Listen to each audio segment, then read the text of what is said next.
Une journée historique donc à Strasbourg pour les 80 ans de la Libération. Des commémorations marquées ce matin par une cérémonie place Broglie en présence d'Emmanuel Macron. Le président de la République a remis la Légion d'honneur à 4 vétérans devant un public ému. Récit Marie Coulon, Alexandra Bucure et Arnaud Rapp. Au nom de la République française, nous vous faisons chevalier de la Légion d'honneur. C'est l'une des images fortes des commémorations. Les larmes de ce vétéran, ancien résistant, membre des forces françaises de l'intérieur, décoré par Emmanuel Macron de la Légion d'honneur, aux côtés de 3 autres anciens combattants alsaciens. Ça va avec mes amis que j'ai perdus. C'était pas si ça. Pour moi, c'est une fierté, et pour ma famille aussi. Bon, j'ai attendu longtemps pour l'avoir, parce que ça fait 80 ans, mais enfin, je suis fier de l'avoir.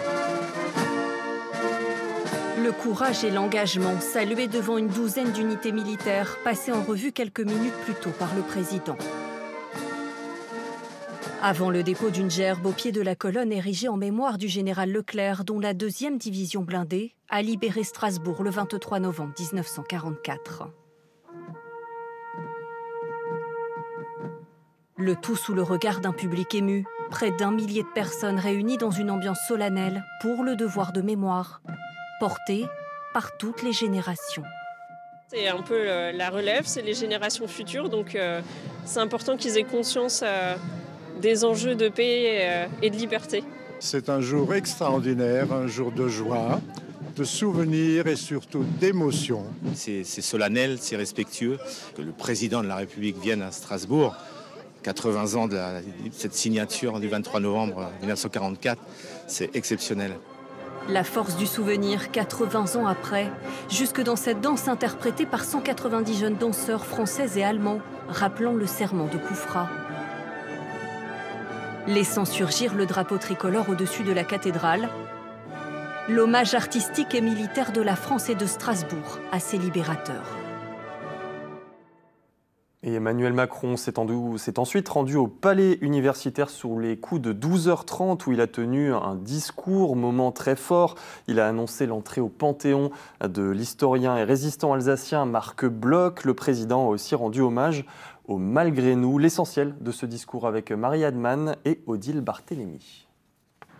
C'est dans ce palais universitaire, symbole de l'université strasbourgeoise, transféré à Clermont-Ferrand dès 1939, qu'un vibrant hommage a été rendu à Marc Bloch, ce professeur d'histoire médiévale, cofondateur de la Revue des Annales, combattant des 2 guerres, ardent républicain, résistant, assassiné par la Gestapo, va rejoindre la place des grands hommes.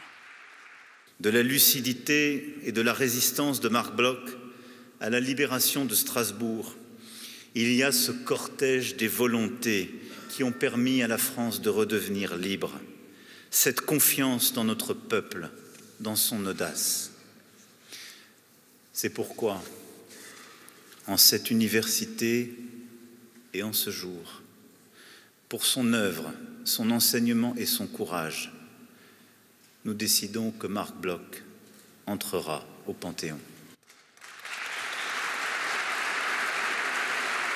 Spontanément, le public s'est levé et a longuement applaudi. Moment d'émotion pour le fils de Marc Bloch. Ça fait 30 ans que j'attends ça, que je me suis battu, que les autres présidents, à partir de Chirac, après Sarkozy, après Hollande, rien ne se passait. Il me promettait, mais rien. Enfin, lui, je sais que c'est vrai. Autre temps fort du discours, la reconnaissance tant attendue des Malgré nous. 14 ans après le premier hommage public rendu par son prédécesseur Nicolas Sarkozy, le président a franchi une nouvelle étape pour relater le sort tragique des 130 000 incorporés de force alsaciens et mosellans entre 1942 et 1945. Plus près de nos cœurs, comme une déchirure, c'est Malgré nous, ces enfants incorporés d'Alsace et de Moselle dont la tragédie doit être nommée, reconnue et enseignée, car elle est celle de notre nation. Des mots de l'ordre du sentiment, en disant plus près de notre cœur, comme s'il s'agissait de rassembler des enfants qui avaient toujours été un peu laissés de côté dans la grande famille de la France. Et puis des mots très forts pour qualifier ce qu'ils ont vécu, des esclaves, un supplice, et le fait qu'ils avaient été victimes d'un crime de guerre, qui les avait tués aussi. Un discours salué par la classe politique. Pour nous, c'est nécessaire que dans les livres d'histoire, les particularismes alsaciens réapparaissent. Cette histoire des malgré nous qui a tant blessé l'Alsace est restée longtemps taboue sur l'ensemble du territoire, notamment en raison du massacre d'Oradour-sur-Glane, auquel ont participé 13 incorporés de force en juin 1944. Et parmi les autres invités, près de 400 collégiens et lycéens étaient présents, eux aussi, pour le discours du président. Ces jeunes ont travaillé sur cette période de la Seconde Guerre mondiale. On écoute quelques-unes de leurs réactions. Ce qui va me marquer déjà, c'est les larmes du monsieur qui pleurait, de l'ancien vétéran qui pleurait devant le président. C'était très émouvant. Et le fait qu'ils se soient battus pour qu'aujourd'hui la France soit française, enfin l'Alsace en tout cas soit française. D'autres personnes avant nous ont fait que la France elle soit aujourd'hui et ils sont très courageux. Eux ils l'ont fait, du coup ça montre qu'ils avaient beaucoup de courage et que notre génération elle n'aurait pas vraiment le courage, enfin certains n'auraient peut-être pas le courage de faire comme ils l'ont fait eux.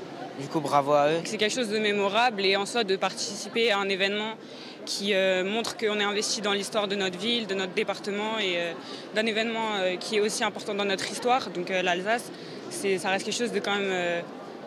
ça reste émouvant, quoi. On a eu un héritage de cette histoire, ça a été super comme projet à faire. Et on a appris d'autres choses sur Strasbourg qu'on ne savait pas avant tout ça. Et moi, j'ai beaucoup aimé faire ça. Et après Strasbourg, Emmanuel Macron était attendu au camp de Natzweiler-Struthof, puis au mémorial d'Alsace-Moselle à Schirmeck. Le Struthof, où les célébrations se poursuivent encore ce soir. On retrouve sur place Mickaël Martin. La cérémonie commémorative se poursuit sur le site de l'ancien camp de concentration de Natzweiler. Elle prend la forme actuellement d'une veillée au flambeau. Elle a été précédée il y a quelques instants par un dépôt de gerbes par les associations mémorielles. Et puis, on a entendu aussi un groupe de l'armée américaine interpréter plusieurs musiques. Leur présence est symbolique, évidemment. Ce sont des éléments de la 7e armée américaine qui ont découvert le camp en novembre 1944, il y a 80 ans. Et ce sont eux, des Américains, qui y sont entrés les premiers. Dans une ambiance moins crépusculaire, le président de la République est lui arrivé vers 14h30. Il a effectué une brève visite du camp, depuis l'entrée tout d'abord. Et ensuite, il s'est dirigé vers une baraque avant de lui aussi déposer une gerbe au milieu du camp. Emmanuel Macron est ensuite allé au Centre européen du résistant déporté où il a pu s'entretenir quelques instants avec Henri Mosson, l'un des 3 derniers déportés français encore en vie. La veillée au flambeau doit durer encore ce soir ici au camp de Natzweiler jusqu'à 21h. Merci Mickaël, et voilà donc pour le parcours mémoriel d'Emmanuel Macron aujourd'hui. La maire de Strasbourg, Jeanne Barséguian, s'est faite, elle, discrète, mais elle était présente parmi les invités officiels. Un peu plus tôt ce matin, avant l'arrivée du président, elle a pris part à une cérémonie, place de la République.